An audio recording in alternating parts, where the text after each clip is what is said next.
कोल्हापूर जिल्ह्यासाठी जिल्हा वार्षिक योजना सर्वसाधारण आणि अनुसूचित उपयोजनेअंतर्गत मंजूर निधी वेळेत खर्च करा।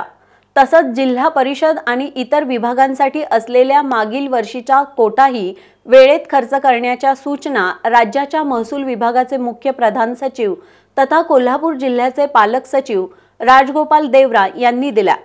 त्यांनी कोल्हापूर जिल्हाधिकारी कार्यालयातील छत्रपती शाहूजी सभागृहात प्रशासनातील कार्यान्वित यंत्रणांची आढावा बैठक घेतली। जिल्हा वार्षिक योजनेत 480 कोटी आणि अनुसूचित जाती उपयोजनेअंतर्गत 117 कोटी मंजूर आहेत।